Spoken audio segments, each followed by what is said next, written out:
What's up, everybody? How y'all doing? This is Chris Irving from Knoxville, Tennessee, and I really don't talk like that. That was just kind of a slip up. I don't know what was going on.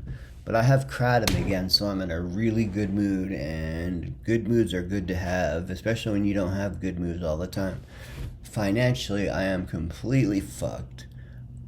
So, as you all know, I live on disability payments, which means I lay on my lazy ass all day making YouTube videos. No, I don't. I work hard trying to get better. I'm even looking for jobs, real jobs that pay money. But if I do that and I get a job and it pays less than what my disability payments are, then I lose my disability payments and I lose the place I live in for $400 a month and no utilities.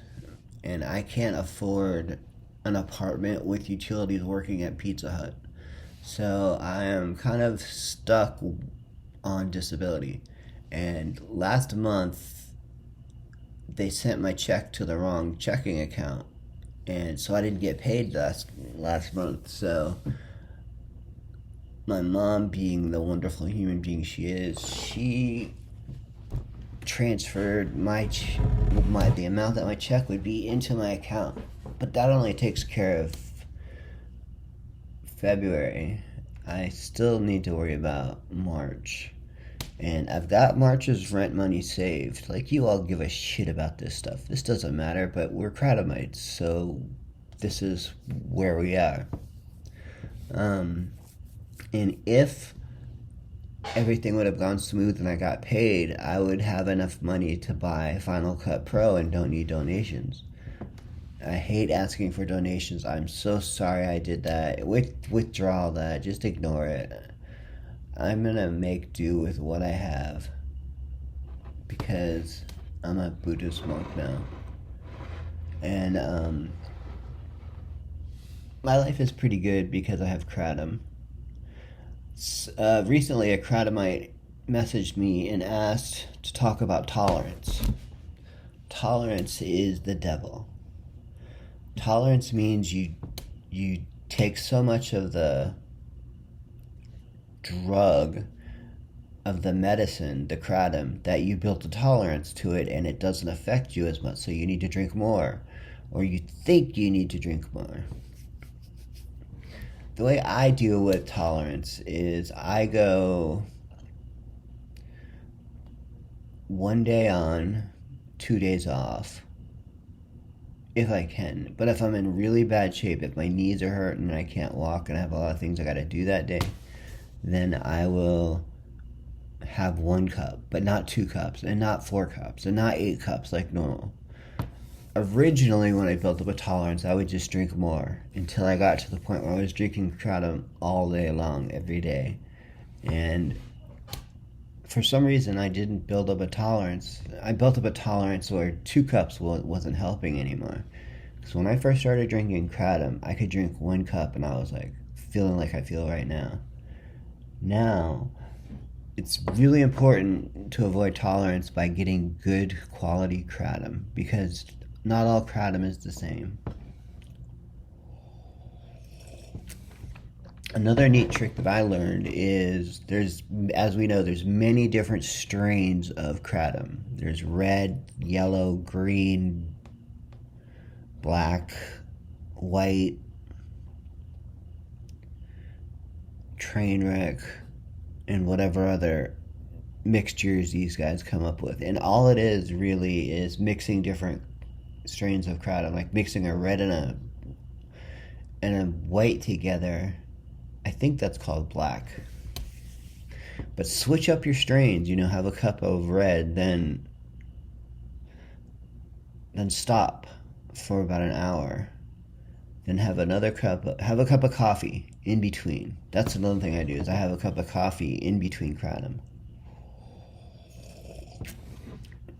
And then when I make my next cup, I switch strains and I go to a red strain because I really like red.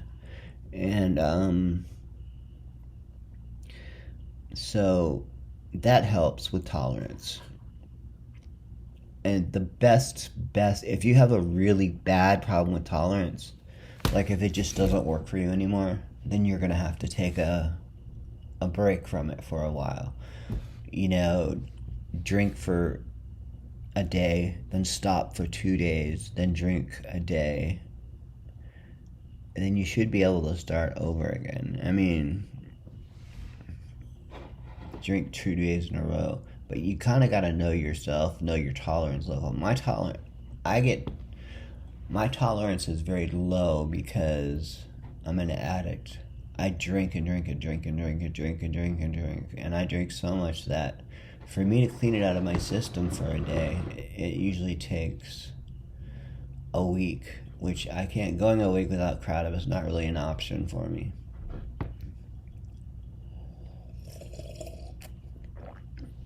But I'll find something else that'll kind of do the trick. Like, I just ordered these. They're by a company called Mood, and they're edibles. And I just ordered them to see how they compare to kratom. Will they relieve the pain in my knees and joints? Or will they just make me dizzy like pot does? Um, um, I'm gonna tell you a secret. I I met a guy in the parking lot, and I was so lonely. I hang out by myself all day. I need some Kradomites to move to Knoxville, Tennessee, so we can hang out, because I was so lonely that this little skinny black guy walked up to me, and he's like, "Hey, how you doing?" And I thought he was cool. I mean, he was likable enough, and he ended up being a meth addict and a thief and a prostitute.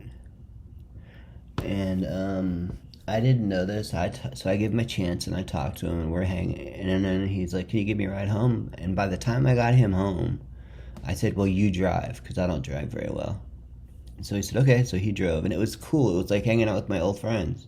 We talked, we joked. He told me he was gay, and he said that he was gonna fuck me. And I was like, whoa. I am the most hetero person you will ever meet in your life. I'm sorry. I'm sorry if you want to fuck me, but it's not going to happen. And so he kept doing things like putting his hands on my leg and putting his hands on my crotch. And I'm like, no. And then he would come. I invited him into my apartment because we were friends at this point, I thought. And he's looking around my apartment. He's like, "This is really cool, for an efficiency. This looks pretty big." And I was like, "That's just the way I decorated it." And less furniture is more room. So basically, the only furniture I have is a desk and my couch and my bed. And I separate them by that screen behind me. So on the other side of the screen is my bedroom, and I love it. I love the screen, and it gives me a cute little bedroom, very little bedroom, but all you need for a bedroom is to sleep in it, so it's no big deal. Where was I going? Oh, Gary. He came in my house, and he found I had my grandma's diamond ring. She gave me her diamond ring on her deathbed and said, "Keep this, Chris, for an emergency. This has been in our family for years." And I had it sitting on my desk. I don't know why. I was looking at it. Every once in a while I do that. And by the time I took Gary home, it was gone. And my 40-inch TV, I don't know how the hell he got that out of my house, but he took that. I think he took my key, my car key, went to Lowe's and made a copy of it, and gets in and out of my apartment as he pleases. So that was my first experience at making a friend. Bad experience. So, I mean, am I doomed to not have friends? I think I'm likable. I'm a nice guy. I only try to help people. I don't want to hurt anybody. But I don't want to take shit from anybody either. I don't want to be the friend that everybody makes fun of. I don't want to be the friend that everybody uses as a punching boy. I want to just be a friend. And I really want to be a friend with somebody. But as of now, I am completely alone. My mom is, and my sister has abandoned me because I'm such a loser with money. Because I can't seem to not to save any money. I spend it all. Because I'm bipolar, and when I get manic, I like to buy things. And I do, and I spend all my extra money. I have nothing in. I've got $310 in savings, and guess how much my rent is next month? $310. So I always make sure I have at least 1 month's rent in my savings account, because I'm not going to be homeless. But it means I'm not going to have internet. I'm not going to have my phone. I might lose my car insurance, which means I might lose my license. So I don't know what I'm going to do yet. At 8 o'clock this morning, I am calling disability and making sure they changed my account information so that I can get my paychecks again and live a normal life. And maybe go someplace. Maybe I don't go to bars. I don't go to clubs. I can't dance anymore because I look like I'm disabled from the Special Olympics, and it's just horrible. And we were talking about tolerance. So I switch strains. I also take a day off.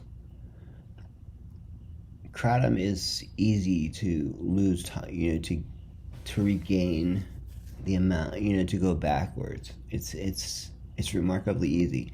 And if you go 2 weeks off, it's not going to kill you. It's not like going 2 weeks off of a narcotic that you're addicted to. The withdrawal from kratom is so easy.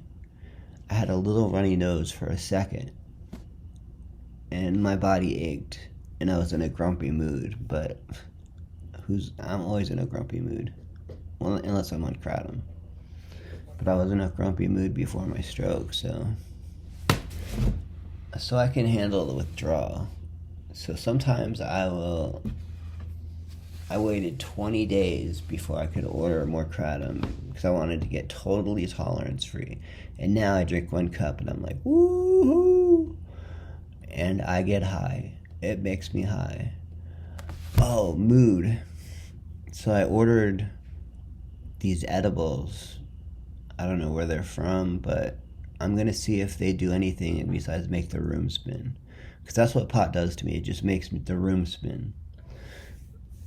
And if this mood does work, then I will purposely substitute mood for kratom one day, just so I can not keep that tolerance up. But you gotta find a substitute. Maybe coffee does it for you. I don't know. If you have any more questions about how to kick up your tolerance level, let me know in the comments. I try to read every single one. Alright, y'all. I really appreciate you. And if you would, please press the like button and subscribe. And hit the notification so you know when I get a video out. I hate saying that, but I feel like I have to because I'm very slowly growing this channel. Kratom Kingdom blew up in a couple of months. I had almost 1,000 subscribers, and now I've got like 68, and it's just creeping to 69. I'm not even making a subscriber a day, so I've got to pick it up. Alright, y'all, have a very good week. Peace out.